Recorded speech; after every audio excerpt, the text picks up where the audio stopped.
Ya, Ya, halo, sebelumnya saya ucapkan selamat pagi, selamat hari Minggu. Dan kita pagi hari ini berkumpul, saya percaya bukanlah kebetulan, tapi Amin. karena ada rencana Tuhan yang luar biasa buat kita. Amin. Nah, pagi hari ini sebelum kita mulai share firman Tuhan, mari kita berdoa untuk Roh Kudus pimpin kita dan beri kita pengertian ya. Mari Amin. kita berdoa. Oh Tuhan Yesus, selamat pagi Bapa, selamat pagi Yesus, selamat pagi Roh Kudus. Pagi hari ini kami bersyukur Engkau telah memberikan kami hari yang baru kembali, dan kami percaya juga pagi hari ini kasih-Mu selalu baru tiap pagi. Dan kami percaya pagi ini pun Engkau akan berbicara bagi setiap kami secara pribadi. Amin. Engkau mensuplai kami, roh kami Tuhan, sehingga hidup kami diubahkan. Amin. Terima kasih Tuhan Yesus, urapi hamba-Mu, urapi setiap kami, untuk kami mengerti, dan juga bukan saja mengerti, tapi juga kami menjadi pelaku firman-Mu Tuhan. Terima kasih Tuhan Yesus, kami berdoa, kami menerima firman-Mu pagi ini di dalam nama Tuhan Yesus. Amin. Amin. Oke, selamat pagi. Di sini ada sekitar 19 orang ya totalnya ya. Ya, Pak. Oke, ada Pak Surbakti, Bu Roni, pastinya Pak Pardosi, Bu Siagian, Ibu Agnes, Bu Alfrida, terus Bu Christine ya? Ya, Kristina Limbong. Pak Dales, Ibu Hani ya? Ya, betul Pak. Dan Ibu Herling. Bapak Herling. Oh, Bapak Herling, ya, maaf. Ya. Bapak Herling, Ibu Joy, ya. Bu Lin Parlina, Pak Miki. Wow, Ini ya Pak. dengan Mr. Raja. Yes, dari India Pak. Oke, welcome. Terus saya sebutkan satu-satu supaya kita saling ada terkait ya. Amin. Maksudnya hubungan kita ya. Ya Pak. Pak Roni, ada Bu Sherly. Ibu Roni. Ibu Roni ya tadi ya. Ya, Ibu Pak. Roni, Bu Sherly. Ya. Ada juga Ibu Sylvia. Ya, oke, semuanya Tuhan berkati. Amin. Bersyukur pagi hari ini kita bisa bersama-sama, dan saya Pak percaya Miki. pagi ini Pak Miki Lumempo. Ibu Yvette yang belum kayaknya, Ibu Yvette dari Honduras. Bu siapa? Ya. Ibu Yvette Harston. Kelihatan Pak? Oh, Ibu Yvette Harston. Ya, itu dari Honduras. Ya. Oke, selamat datang sama-sama. Baik, ya. Pak, silakan Pak. Pagi hari ini kita akan bahas kebenaran firman Tuhan. Saya nggak akan terlalu panjang, tapi intinya biarkan firman Tuhan, Roh Kudus sendiri bicara sama kita. Amin.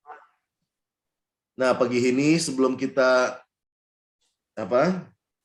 bahas lebih lanjut, kita akan baca dulu firman Tuhan di dalam 1 Korintus 2 ayat ke-15. Kalau Bapak Ibu bisa buka Alkitabnya atau ada di HP-nya, bisa lihat ayat pertama kita 1 Korintus 2 ayat yang ke-15. Oke, ada yang bisa bacakan salah satu? Ya, tetapi manusia rohani menilai segala sesuatu, tetapi ia sendiri tidak dinilai oleh orang lain. Amin. Terus ayat kita kedua, 1 Timotius 4 ayat ke-8.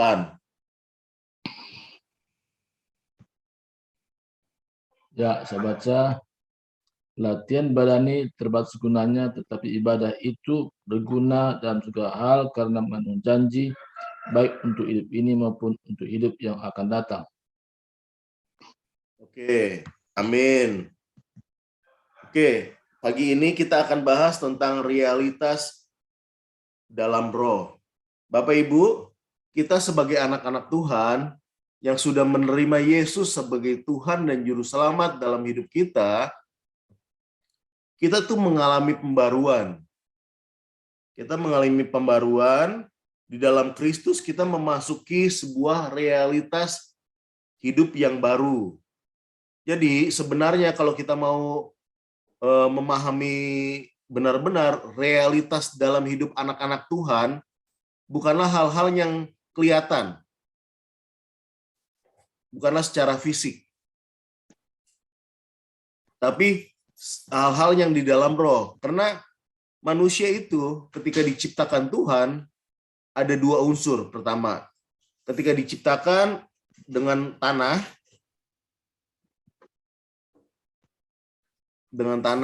terus kemudian dihembuskan nafas hidup, di mana dengan tanah, debu tanah, kita bisa berinteraksi dengan barang-barang atau alam semesta di sekitar kita.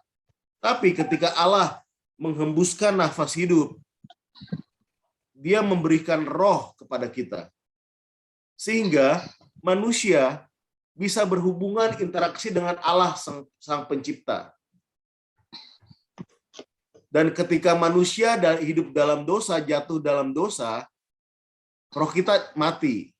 Kita nggak bisa berinteraksi lagi dengan Allah. Tapi puji Tuhan, ketika Yesus udah mati di kayu salib buat kita, Dia mengalahkan maut, dan bagi siapa yang percaya kepadanya, dikatakan dia memperoleh keselamatan hidup yang kekal. Nah, yang kekal dalam hidup manusia bukanlah bagian tanahnya, tapi bagian rohnya. Nah, Bapak Ibu, di sini kita mau setiap kita anak-anak Tuhan sudah tidak lagi hidup, maksudnya kita fokusnya bukan hidup lagi di dalam luaran jasmania.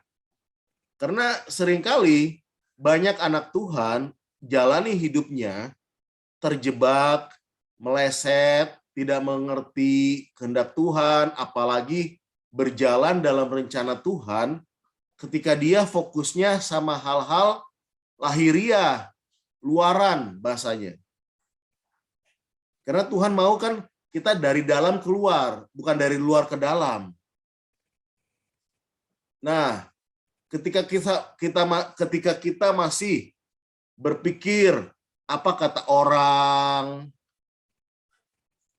apa yang orang akan pikirkan tentang saya, itu masih berpikir secara lahiriah kita. Nah, makanya banyak orang masih terjebak sama hal-hal jasmani, lahiriah, dan juga jiwani.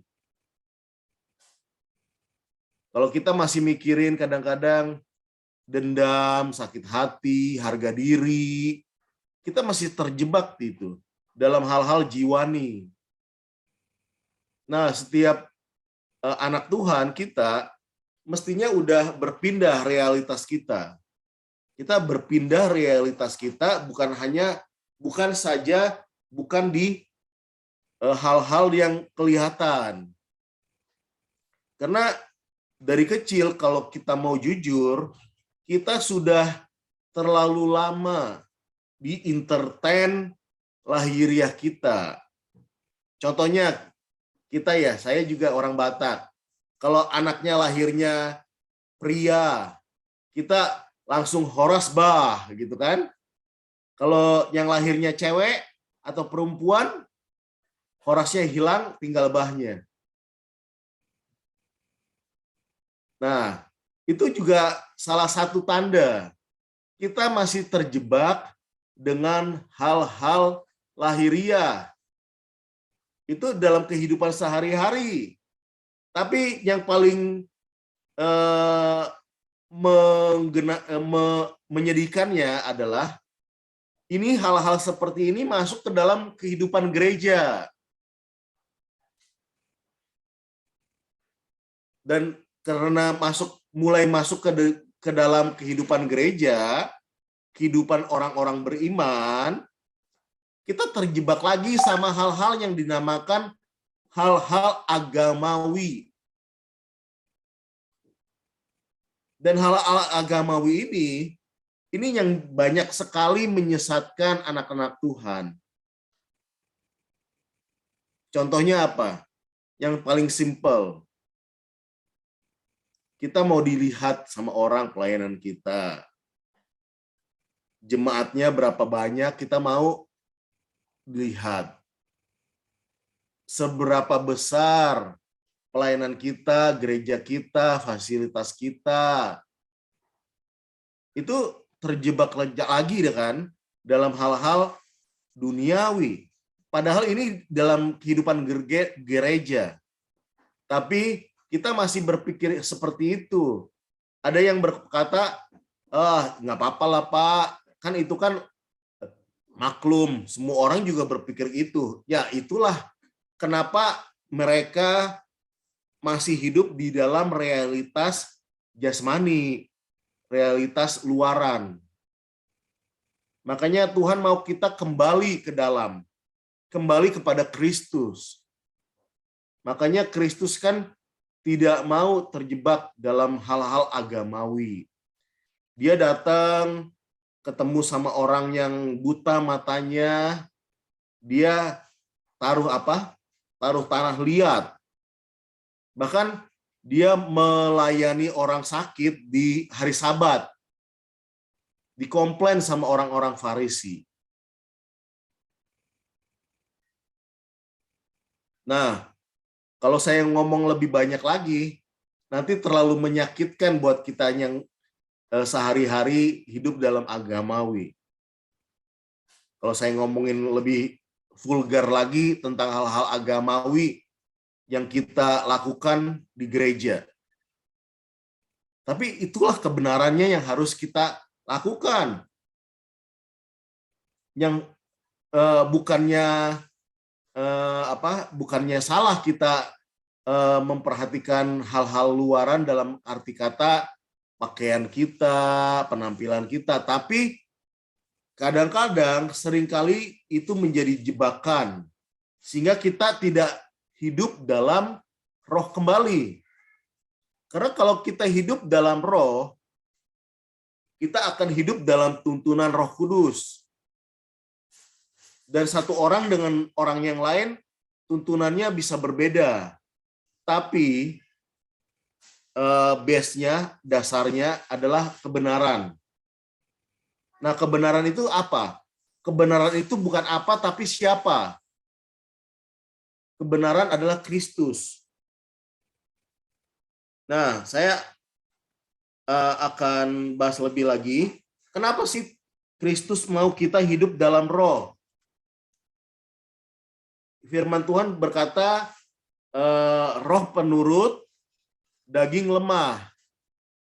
Kadang-kadang kalau kita digoda atau oleh hawa nafsu atau hal-hal luaran, banyak yang kemudian berkata, kan kita kan lemah, manusia. Maklumlah kita jatuh dalam dosa. Justru itu tidak maklum. Karena saudara dan saya adalah orang-orang yang hidup di dalam realitas yang baru. Realitas roh. Kalau kita hidup dalam realitas roh, kita akan dipimpin oleh Roh Kudus. Dan Roh Kudus akan membuat kita menjadi taat menurut apa yang Tuhan mau. Tapi kalau kita hidup dalam realitas jasmani, duniawi, luaran, kita akan selalu berkata, maklumlah, kan daging lemah. Saya katakan itu adalah penyesatan itu. Memang manusia daging lemah, tapi roh kan penurut. Kalau saudara hidup dalam roh, maka saudara adalah orang-orang yang taat, nurut sama Tuhan.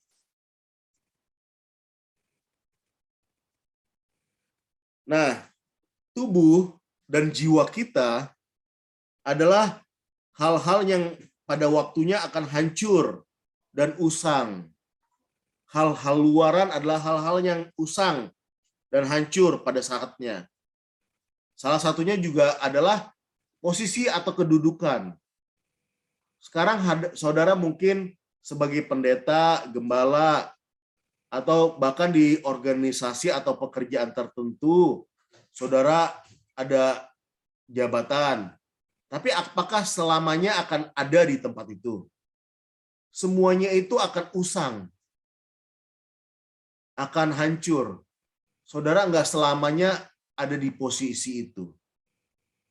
Kalau kita masih mempertahankan jabatan itu, saya pemimpin, saya leader, puji Tuhan kalau saudara seperti itu.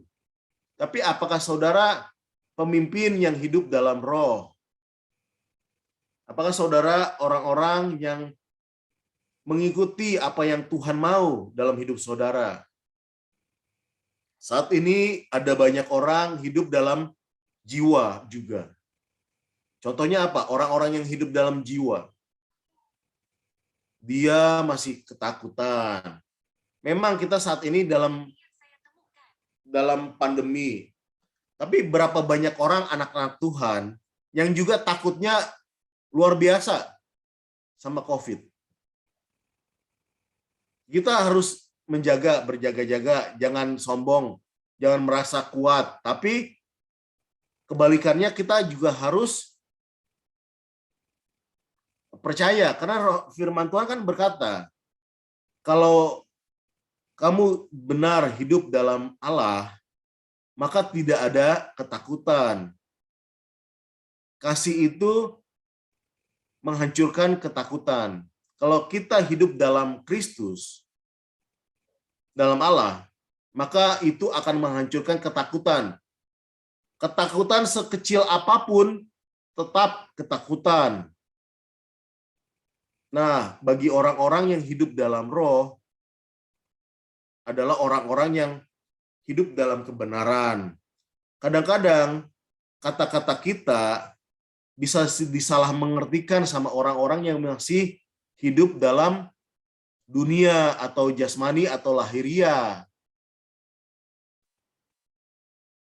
Kadang-kadang kita gampang sekali jadinya menjudge atau menghakimi orang-orang yang hidup dalam roh.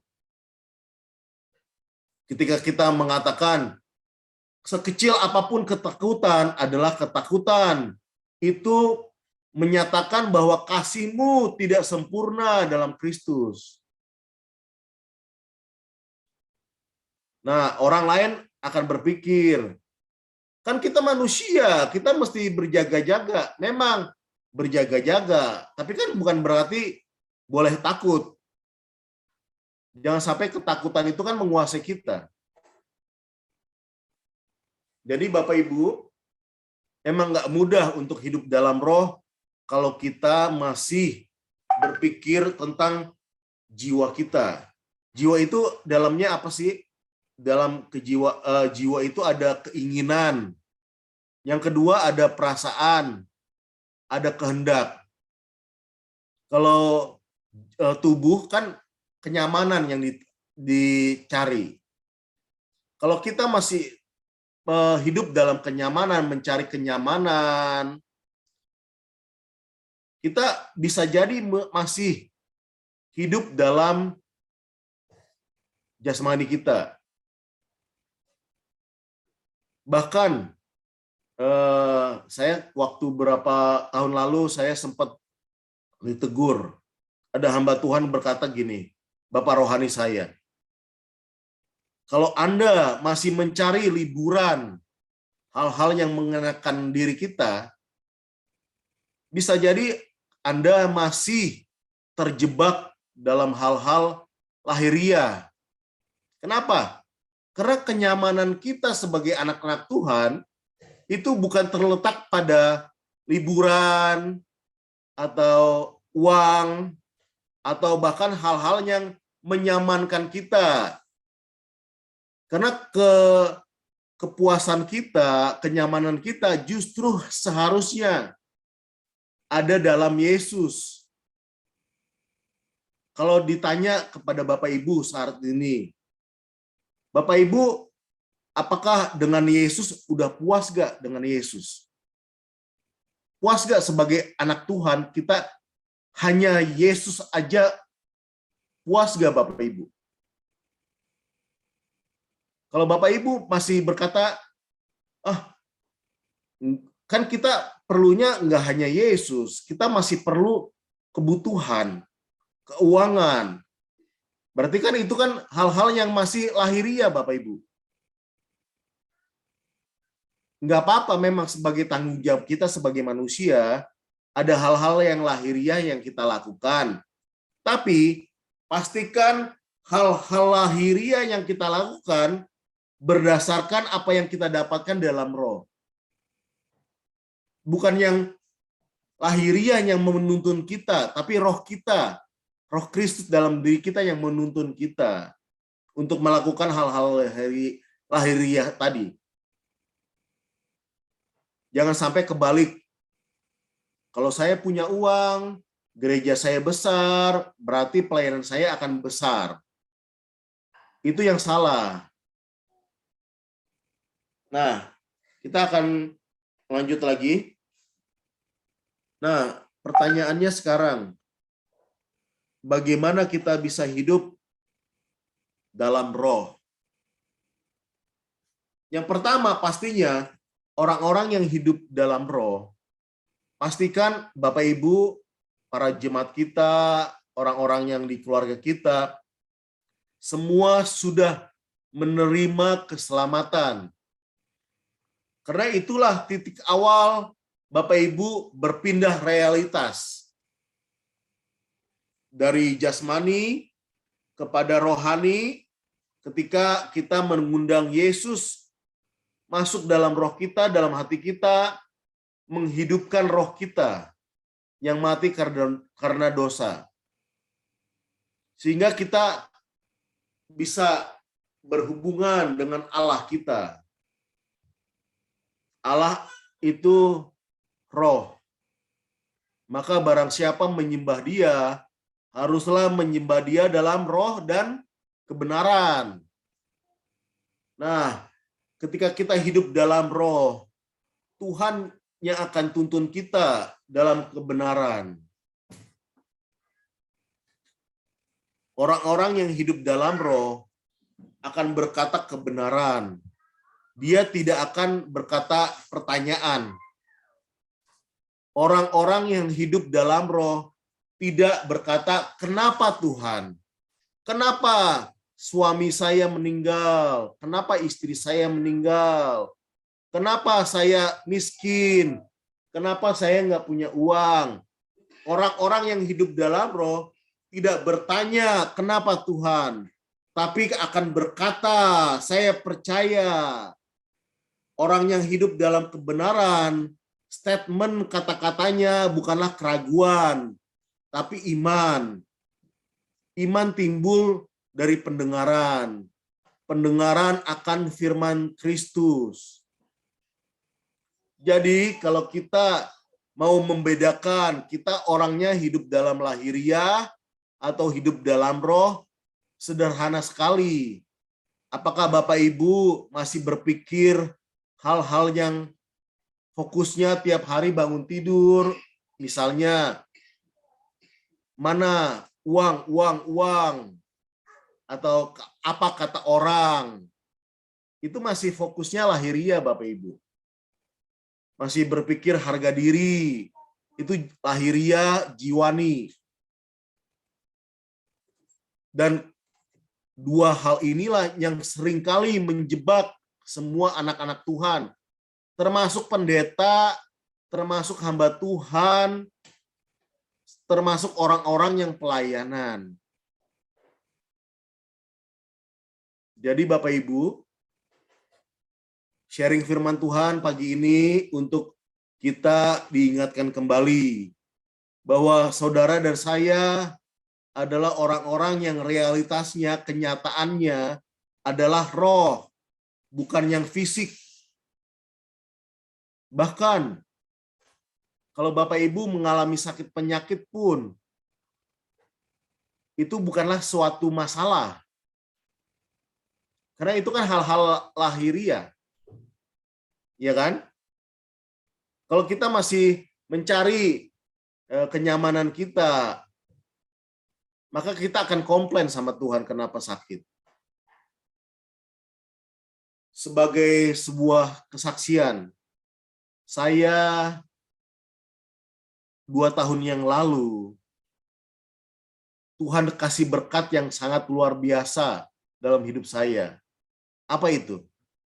Saya mengalami stroke.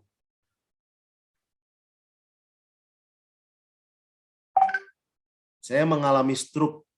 Ketika saya kena stroke itu, saya nggak bisa apa-apa. Saya hanya di atas tempat tidur. Semuanya di atas tempat tidur. Badan semuanya kaku. Ngomong nggak jelas. Sekarang puji Tuhan udah jauh lebih jelas. Dulu bingung. Ketika saya kena stroke, semua income saya, penghasilan saya habis. Saya PHK. Baru nikah, Bapak Ibu. Nikah baru 2 tahun. Belum punya anak. Secara pikiran, bagaimana Bapak Ibu? Stres gak? Tiap hari makanan saya adalah tangisan. Tiap hari, pagi, siang, sore, malam adalah menangis. Baru nikah, 2 tahun, belum punya anak, terus kena stroke, kerjaan di PHK, income nggak ada sama sekali. Udah gitu, itu bikin shock juga kan buat istri saya. Konflik besar juga di keluarga. Wah, luar biasa Bapak Ibu. Waktu itu saya berkata, Tuhan kenapa? Saya melayani Tuhan. Saya hamba Tuhan. Saya melayani seluruh Indonesia sampai ke luar negeri juga. Saya memberi semuanya buat Kristus. Tapi kenapa kebalikannya seperti ini Tuhan? Saya bertanya, komplain tiap hari. Tapi puji Tuhan, saya lewat sakit yang ada ini, Tuhan bawa saya untuk saya berjumpa dengan Kristus yang sesungguhnya. Saya menemukan bahwa diri saya sama Tuhan, hubungannya itu bukan hubungan cinta kasih. Jadinya seperti hubungan transaksi, kayak hubungan dagang. Saya kan udah baca firman, saya udah melayani Tuhan. Saya bahkan berkata, Tuhan semuanya buat Engkau. Tapi masa Tuhan izinkan saya kena ini? Jadi ketika saya mengalami itu, saya sempat berkata komplain sama Tuhan. Tuhan gak cinta sama saya. Apa salahnya saya? Apa dosa saya? Gitu kan? Kadang kita ketika hal susah datang yang menghancurkan jasmani kita atau bahkan menghancurkan jiwa kita, kita jadi stres, pusing, kita mulai hidupnya di luar itu, di luar roh. Dengan berkata kita komplain. Kenapa Tuhan? Nah, ketika saya mengalami itu, saya berjumpa dengan Tuhan. Dan lewat saya persekutuan dengan saudara seiman, dan juga ada bapak rohani saya ditegur. Bahwa ternyata saya walaupun sudah pendeta, sudah hamba Tuhan, sudah S1, S2, saya sampai sekolah di Singapura juga. Dapat pendidikan dari Swedia ya, tentang leadership. Tapi ternyata selama ini sadar nggak sadar, hati saya masih ada yang salah. Dan hal-hal yang salah itu kadang-kadang tidak kelihatan, tidak timbul keluar ke permukaan ketika tidak ada goncangan, Bapak Ibu. Makanya bersyukurlah kita kalau kita mengalami goncangan. Apalagi masa pandemi. Tadinya kita ke gereja enak, kita ke gereja tiap minggu, bisa ikut acara gereja kapan aja, tiap hari, kalau ada pun kita mungkin datang. Tapi selama pandemi, awal-awal apalagi, semuanya di rumah. Secara manusia sebagai pendeta, hamba Tuhan, kita juga kan mengalami penderitaan kan? Ketika tidak ada lagi undangan pelayanan, ketika tidak ada lagi persembahan kasih, ketika nama kita enggak diumumkan sebagai hamba Tuhan yang akan melayani, semuanya itu Tuhan izinkan untuk kita kembali ke dalam roh, tidak hidup terjebak sama hal-hal lahiriah. Karena gedung gereja, mimbar, perpuluhan, pekerja, semuanya akan usang, akan hancur, tidak akan kekal. Sekarang saudara bisa melayani, kayak saya dulu. Dulu saya bisa melayaninya luar biasa, kayak saya ngomong bisa dari A sampai Z, saya jelasin kebenaran. Ketika kena stroke, boro-boro saya mau ngomong, otak, pikiran sama mulut tidak nyambung.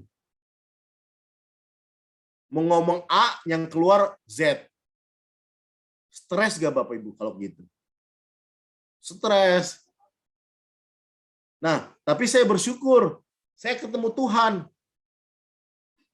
Bahwa hubungan saya dengan Kristus bukanlah hubungan dagang, bukan hubungan timbal balik transaksi. Saya kasih ini, kamu harus kasih saya ini. Enggak. Tapi hubungan kita adalah cinta kasih, sayang sama Tuhan. Seperti Bapak Ibu kalau sayang sama pasanganmu, kalau jujur sayang mengasihi dia, kan Bapak Ibu enggak berkata gini, kalau kamu sayang sama saya, kamu beri dong buat saya. Bahkan ketika kita nggak diberi pun, kita akan tetap sayang kan? Bahkan misalnya pasangan kita ngoceh terus tiap hari. Tapi apakah saudara akan tetap sayang? Kalau hubungannya karena sayang, cinta, pasti akan tetap cinta. Masalahnya hubungan cinta kita, itu hubungan cinta yang seperti apa kan? Sorry, ada anak saya. Saya akan lanjutkan kesaksian saya. Ketika saya menemukan Tuhan, saya bertobat, hancur hati. Justru Tuhan mulai pulihkan saya. Ketika saya stroke bulan Maret 2020, Tuhan justru berikan saya anak di bulan Oktober 2020. Yang tadinya mustahil orang stroke itu punya anak.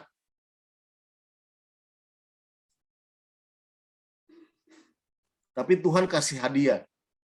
Apa yang tidak pernah kita pikirkan, tidak pernah timbul dalam hati kita, itu yang Dia sediakan buat setiap orang-orang yang mengasihi Dia.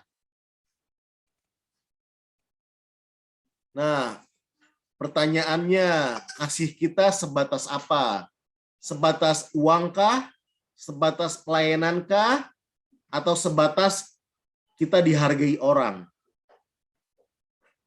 Justru kalau kita masih hidup dalam hal-hal jiwani dan lahiriah, karena cinta Tuhan kepada kita, kepada saya, makanya saya mengalami itu semua. Kita bisa mengalami tekanan, karena Tuhan mau kita berpindah dari lahiriah kita, dari jiwa kita, kepada roh.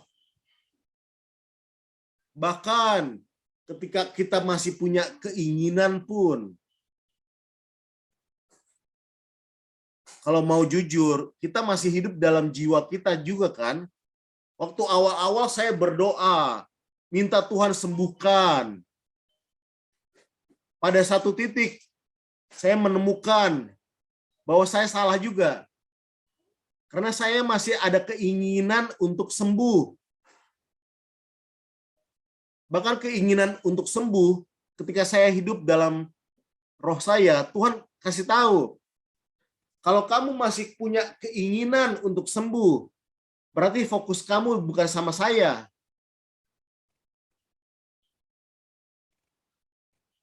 Di situ saya bertobat. Tuhan, saya nggak mau cari sembuh. Saya mau cari Engkau, Tuhan. Di situlah Tuhan ubah hati saya. Tidak mudah memang. Makanya saya ingat ada buku yang berkata, ketika hancur insan kita, maka keluarlah roh kita. Makanya proses penghancuran jiwa dan jasmani kita itu penting.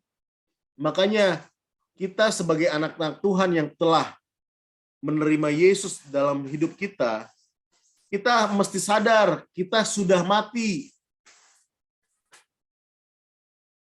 Makanya kan firman Tuhan berkata, ketika kita dibaptis, kita turut dikuburkan, turut mati bersama Kristus. Jadi kalau turut mati, yang satu mati, yang satu lagi apa? Mati juga dong. Berarti kita pun harus sadar kita tuh sudah mati. Kalau Bapak Ibu masih belum sadar saudara udah mati, kadang orang berkata sesuatu, langsung bisa aja respon kita berkata, kurang ajar. Emangnya saya harga diri saya di mana? Kamu injak-injak harga diri saya. Banyak kita kan selalu berkata harga diri, harga diri. Harga dirimu adalah Kristus. Kristus aja udah mati buat saudara dan saya. Nah, Bapak Ibu, pertanyaannya apakah Bapak Ibu sudah mati? Kalau orang mati, mau diledekin apapun, ditusuk pakai pisau pun, dia ngalamin di penganiayaan apapun di jasmani dia nggak akan bangun dan berkata kurang ajar kamu. Kalau orang mati ya. Tapi berapa banyak kita pura-pura mati? Kita berkata haleluya, puji Tuhan. Hosana bagi Sang Raja. Mulut kita luar biasa rohani. Tapi kita terjebak lagi dalam hal-hal agamawi.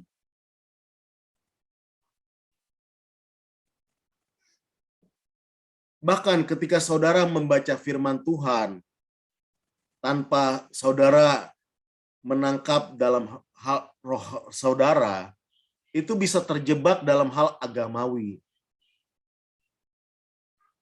Ketika saudara berkata amin, haleluya, bisa jadi karena itu bukan berdasarkan roh saudara. Saudara terjebak kembali dalam hal-hal agamawi. Itu bedanya tipis sekali, Bapak Ibu. Bapak Ibu tidak akan bisa kadang menyadari kalau masih hidup dalam luaran atau jasmani atau jiwa Bapak Ibu. Karena makanya kan firman Tuhan berkata,